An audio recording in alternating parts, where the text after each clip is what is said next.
all family. I want everybody out here.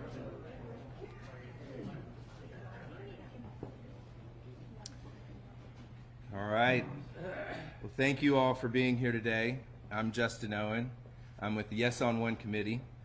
I especially want to thank our host today, Mark Faulkner, who you'll hear from in a minute, here at Vireo Systems. I want to thank our regional leadership team for being here. Unfortunately, a couple of people couldn't be here. Governor Haslam, our treasurer, Lieutenant Governor McNally, both had prior conflicts, but it's in their regards. Those who are here today, I want to thank them: Speaker Sexton, Leader Johnson, Leader Lamberth, and Representative Chris Todd. Thank you for your leadership on this important issue.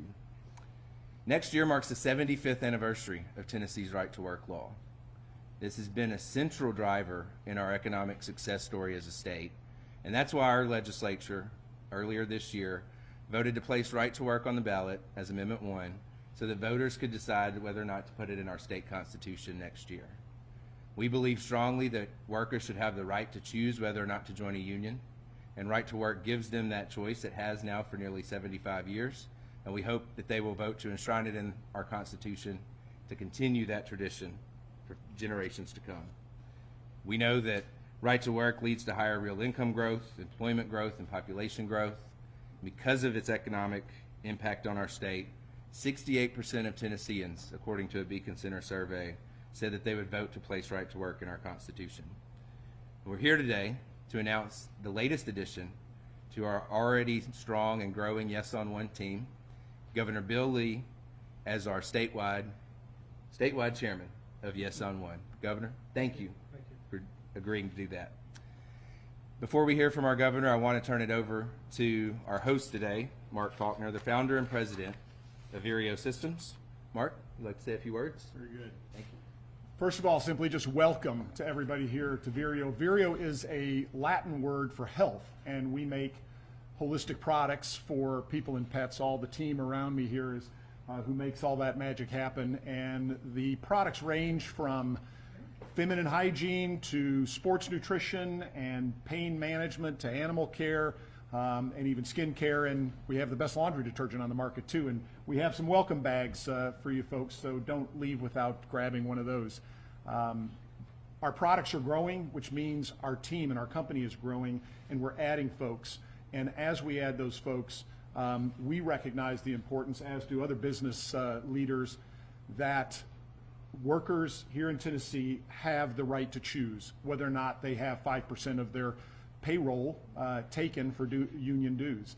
And it's important that whether they work here in Madison or in Memphis or up in Mountain City, wherever across the state, that we preserve that right to work for generations to come. We did that with the state income tax.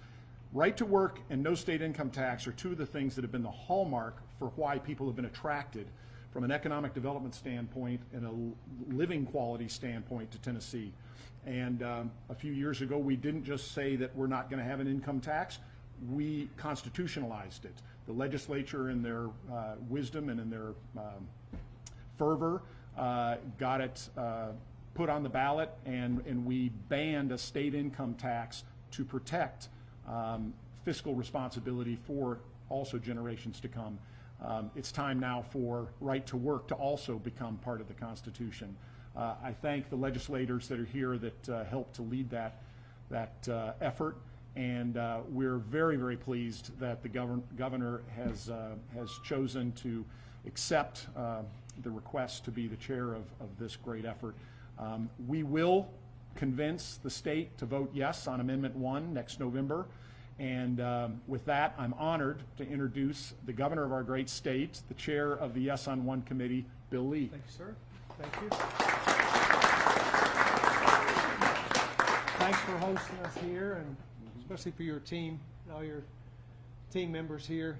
We're honored to be here today. Thanks to the Beacon Center and members of the Yes on One committee. Speaker Sexton, thank you for being here, and leaders. The General Assembly is the group that, and the reason that this was called to be on the in the Constitution, and grateful for your leadership there and for the work that's being done. We are here today to provide opportunity and to ensure freedom for Tennesseans, especially in the workplace. We are very fortunate in our state. We're a state that has been named the best fiscally managed state in the country. We have no income tax in this state. We have virtually no debt in this state. And we are a reminder that conservative fiscal policy works. We have one of the most robust economies in the state. We have companies moving here in record numbers. And part of that is because we have an environment that is business friendly and that is friendly to workers as well. And that's why workers and companies come here. This state's had a long commitment to right to work, 75 years. It has been a part of our law. More than half the states in this country have right to work laws, and we believe that in order to make certain that in this state that right to work is enshrined and for certain for all workers, to provide freedom for all workers, we should have that as part of our Constitution. That's really what this Yes on One and Yes on Right to Work initiative is. My background is with workers. The work that I did prior to this job included primarily skilled workers, lots of them, and lots of companies across that industry.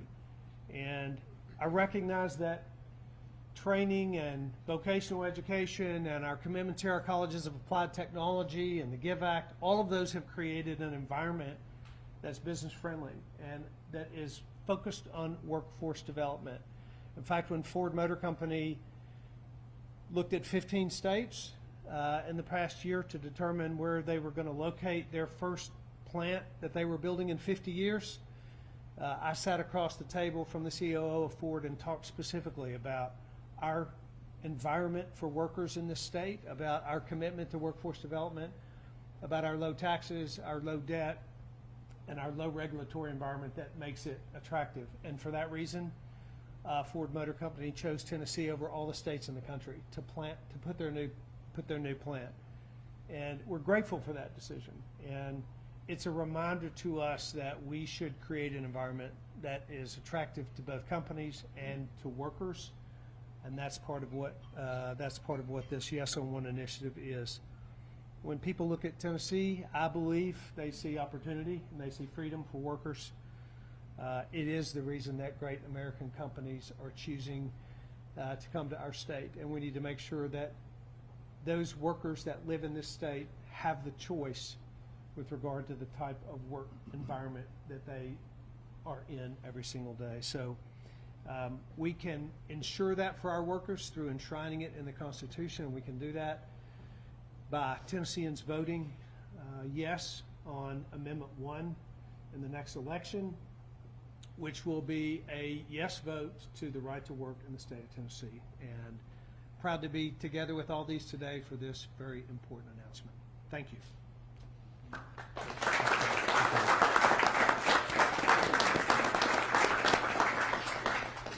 We have time for a couple of questions from the media for the group. Crickets? The governor does have a media availability right after this, so might do that. But if you've got any questions on right to work, we're all ears. Quick question. Yep. What practical impact is the vote yes on one campaign going to have, since this is already a state law? Right. Has been for 75 years, as Justin pointed out. What practical impact is it going to have other than enshrining it in the Constitution? Well, I'll start. It deserves the extra protection because it's under attack at the federal level with the PRO Act, which has passed twice in the House of Representatives, the U.S. House. And Governor Northam in Virginia, you saw in Virginia, they talked about getting rid of their right to work law from 1947, same year that it passed in Tennessee. And that's a Democrat governor that said that's a bad idea. And he opposed it, and that was much appreciated by the business community.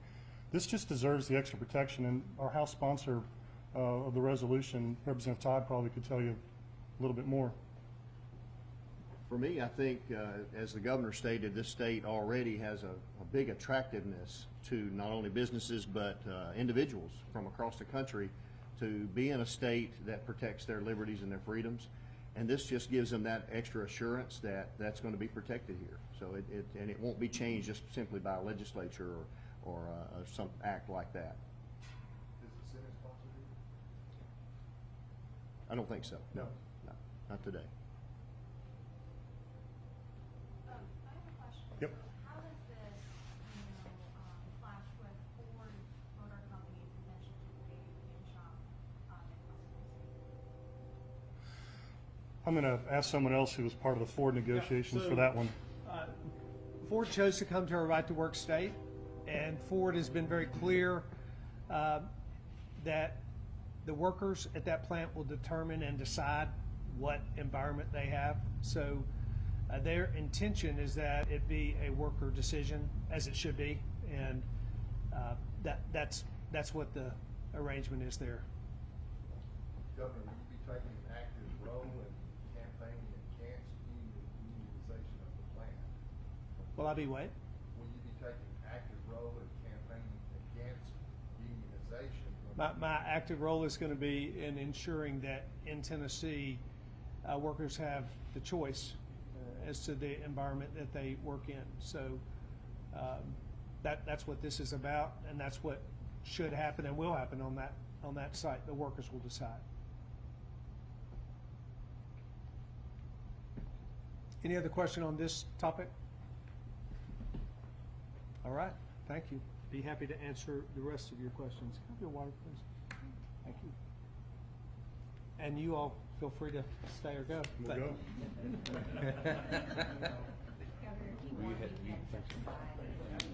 You want to step aside? Yeah. How about we step aside and give you all a little better setup for this?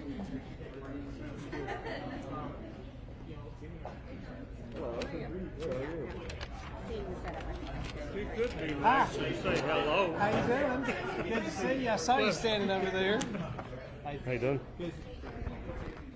One of these days when you have a little free time, I'd like to come